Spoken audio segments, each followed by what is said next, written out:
today by Julian Woodcock, Managing Director of Viking Mines, who are developing the Linka Tungsten Project in Nevada. Julian, thanks for your time.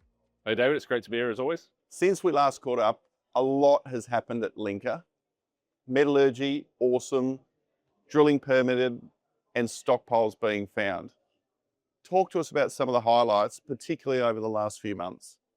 Yeah, David. I last saw you in May at RIU, and May was a big month for us with a whole heap of different news. So, firstly, as you mentioned, permitting. So we've got our drill permits in place. We've got our drill contractor secured. We've got our geologists heading out to site at the end of June, getting ready for the drilling, which will kick off ASAP, and then we'll commence on a drill program. So there's a lot happening on that side of things. Metallurgy, that's been probably one of the most significant technical advancement that's happened since we last spoke. And I brought a rock here to show people. So we've got in this rock, shining with a black light, the scheelite. That's the mineral we're looking to get out. And we've taken that through a series of processing steps. So over the last 3 months or so, we've been steadily improving the metallurgy. What this means in practice is we grind that rock up and we get a powder. And then we take this powder that I have here. This is produced by gravity separation. We started off with our first results a few months ago, getting sort of 25% grade, sort of 40% recovery sort of thing. But we've progressively improved that. We've managed to get a peak grade of the gravity concentrate exceeding 66%. We then take the waste product from that gravity separation, take it through flotation to recover more scheelite. And we've ended up with an excellent result of 76% recovery, so of the mineral recovered, and also a grade exceeding 56, about 56.9%. This is a really, really good technical outcome of the project, and essentially it's helping us have the keys to unlock the value that we see growing within the project. And these results did exceed your expectations that you had put to the market before you did the work. First of all, how pleasing is that? But second of all, what does it mean in unlocking the project economics? Yeah, look, it's always good to exceed your expectations, and I think that's one of the reasons we're very happy. We targeted greater than 50% grade with 60% recovery, and we saw that as a good base case, and that's the numbers that we threw into the conceptual processing study that we're evaluating and progressing with. We smashed that out of the park, really, getting in excess of 70%, attaining 76%. We've set ourselves now a higher threshold. We're looking to see if we can get as high as 80% recovery. What that does in terms of economics, well, essentially the improvement from our previous release to this release is a 127% increase in recovered material, i.e. we've gone from sort of the 50s into the 70s. So that essentially means if the project comes to production, etc., that it means there's another 27% more cash flow. So it seriously could have significant implications. Actual cash flow numbers, we're not in a position to talk about those yet. We've not got to that level of study, but that's in our future work programs. Drill program, 63 holes, about to start shortly. What is the plan and what does success look like? Yes, so our drill program split essentially into 3 components.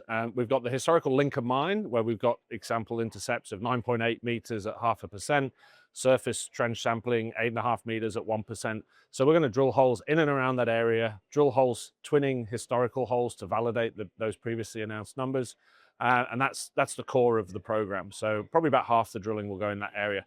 But also we're stepping off to the southwest. So we've released to market a number of times that from our geophysics programs and some surface mapping and sampling, we've identified that we believe the mineralized trend continues for a further 800 meters to the southwest, where there's been no historic drilling. So we'll be putting 4 drill traversers across that area, primarily looking to identify the contact. That will be a first point of success. And secondly, if we can get mineralization straight away off the bat, that's excellent. That would be the best prize. However, just getting the contact means that we're in the right area to then follow up with further drilling to identify mineralization. Third part of the drill program, we've got a larger 7-kilometer intrusion with a perimeter of 7 kilometers. And we are going to be putting some of our first holes just to test and find out what the bedrock is under the geophysical anomalies that we've identified or the interpretation. And that will help grow essentially the blue sky opportunities. So with those 3 components, we expect to have that drilling completed starting late June, early July, running through July, and hopefully finishing early August, and then assays coming through later in the 3rd quarter. And you have TOMRA ore sorting test work underway in Germany. First of all, what is the technology? But if successful, what does it mean to project economics? Yeah, I'm glad you asked about that. So The precursor to that is we've got these stockpiles on surface, which I hadn't mentioned, and we recently announced some results on sampling of those stockpiles. The average is about 0.4%, but we see a grade range up to as high as 1.13 and as low as about 0.05. What ore sorting does, essentially does what it says on the tin. It sorts the ore. So you crush the rock, run it into a machine, essentially it uses effectively an X-ray method to be able to identify dense minerals from less dense minerals.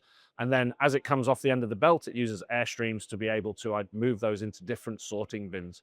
So we've had a sample that's from that stockpile delivered to Germany. It's been crushed, it's been processed. We expect to be able to provide some news on that soon with regards to the outcome.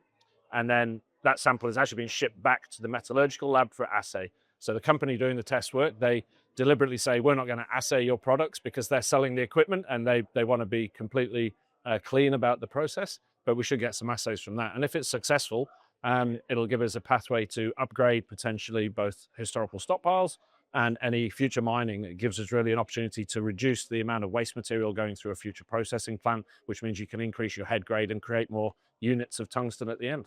And all of this is happening with tungsten at near record prices. What does the market outlook look like for tungsten, and how does this project start to fit into that pathway?